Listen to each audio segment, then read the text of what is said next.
I'd like to tell you about an event the San Francisco Institute of Possibility did in the winter of 2015 called The Fallen Cosmos. It was a massive immersive experience held at the cavernous Pier 70 where they built ships for World War II.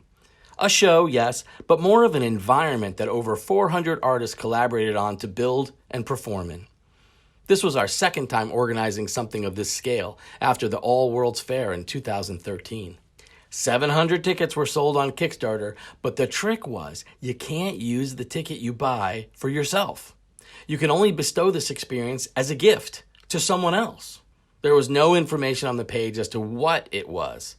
Instead of telling people about the content, we instead sent out on a disinformation campaign, saying it was anything and everything it wasn't going to be, so that when the night came, no one had any idea what to expect. Even the actors in the show didn't really know everything. We costumed the audience by having several events to make outfits weeks ahead of time while still keeping everything a secret. We made them go through a scavenger hunt to get the address of the event. And when they finally arrived at the event location, we had a group of over 1,000 people to play with. Some actors, some audience, but they were all in costume, and none of the audience paid to be there. Every person in that room was there because someone else thought that they deserved it, and it really made an enormous difference.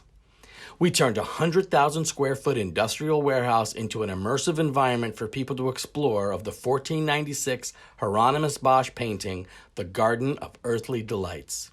It was epic. Mechanics, builders, makers, Balinese musicians, painters, dancers, video artists, a 50-person choir, fencers, card sharps, mad scientists, Tesla coil maniacs, flower arrangers, actors, curators, helper monkeys, perverse Rococo gormandizers, remote control Boschian abominations driving around, the entire door security staff of monks. Then we opened the doors to 700 people dressed to the nines. There was no way to tell who was in the show and who was in the audience because in that magic environment, imbued with that much fairy dust, there wasn't any difference. No difference at all. The air was ozone. Time flowed like syrup. They stepped into the painting.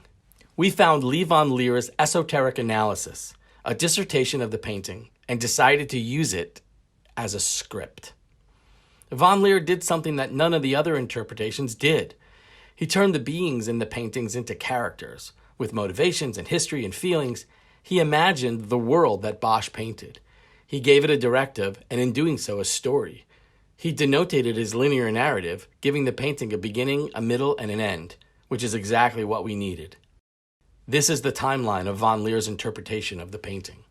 Using this timeline, we turned the painting and its characters into a 4-act play, sort of, with no boundary betwixt stage and audience, no fourth wall.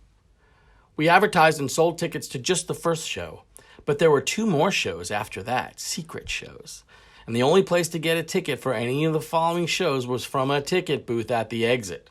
And of course, you were then buying a ticket as a gift for someone else. It was risky, but it worked.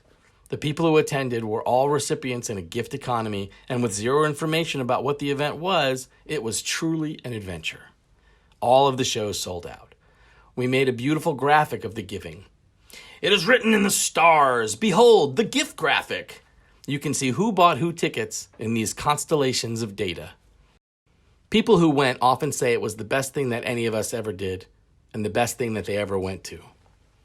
A massive show like this, with contributions from nearly every artistic discipline, using an academic research paper as a script, seemed impossible. When we described it to the compatriots and explained the ticket mechanism and then made them sign non-disclosure agreements because we didn't want anyone to know anything about the content of the show, people thought we were out of our minds. It was kind of a great feeling, actually. Having worked at Burning Man early on and built many pieces of art for it, and with the rise of places like Meow Wolf turning art into a walk-through experience, we have to ask, how is what we do different? For something to be truly immersive, it takes some input from the artist and some input from the visitors, within a framework that allows for experiments and surprises and spontaneity, as well as, if you can, a thought-through design and story that places it somewhere in our human experience. It's not a play. It's not an escape room or a murder mystery dinner party. It's something kind of tricky and new. And that is what the SFIOP is trying to foster, an occasion for these different brilliances to bump into each other and create something larger than the sum of its parts.